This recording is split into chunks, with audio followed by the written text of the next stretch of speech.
To weather with meteorologist Colleen Campbell, who is here with another update on the tropics. Hey, Emerald. Yeah, so a lot of updates this weekend, right? But they've been good updates. I think you're going to like this forecast. All right, so let's get into it. The basin overview. We have Tropical Storm Imelda, which should strengthen today. It was Tropical Depression 9. We have Umberto, which is now a Category 4 hurricane. Yesterday it was a Category 5. It will continue to weaken over the next couple days and start to make a trek toward Bermuda. Let's get into Imelda because that is the system that everybody's had their eyes on. What was Imelda going to do?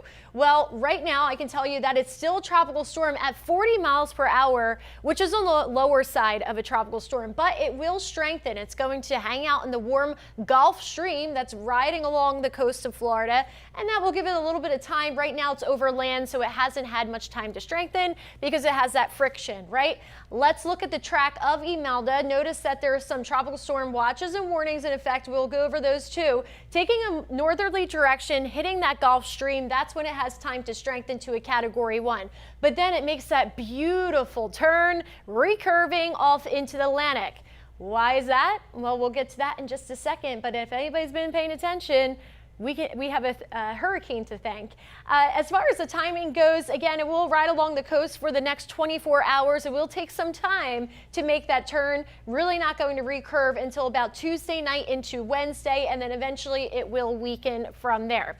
All right, so the spaghetti models are in a pretty good agreement. We still have some outliers, but everybody, all these models are making that recurve. The outliers just have that curve a little bit further to the south. So that's a trend that we certainly like to see, because if you remember the original cone, it had the Carolinas in it, right, with a landfall in South Carolina, which we did not want because those are areas that are still recovering from Helene last year. Now, we do have tropical storm warnings highlighted in the blue here. That's for the Bahamas and for portions of the east coast of Florida. That goes all the way up to about Daytona Beach, mostly for the coastal areas. Miami has a tropical storm watch along their coastal areas, Miami-Dade County, Fort Lauderdale, just because they are expecting maybe some threats that way for the next 24 hours. But here we are, Hurricane Umberto, if I could get the name right, 140 mile per hour winds, so it still is weakening. Earlier had winds at 145.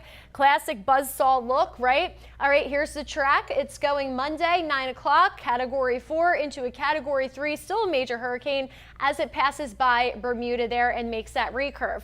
Umberto, you can thank, because it's a strong enough hurricane that it's going to work as a little magnet and take Imelda with it, saying, hey girl, I like you, let's go off to the Atlantic and live our happy lives together and not bother anybody. It's possible and very likely at this point that Imelda will not make landfall. That is just beautiful forecast, something we love to see. All right, satellite radar here. This front has been preventing Imelda from moving over a little bit more westward and affecting us here in Florida. However, they will still have some coastal effects over in Jacksonville, our friends over there, Daytona Beach, any of those eastern communities in the Panhandle, thanks to those northeast winds that are driving along with this system. All right, let's get you to your 7-day forecast. Our weather here at Tampa Bay will be quieter, drier, but we have breezy conditions next couple days. And yes, that is from Imelda, but no severe weather expected here. All right, we like that. Thank you, Colleen.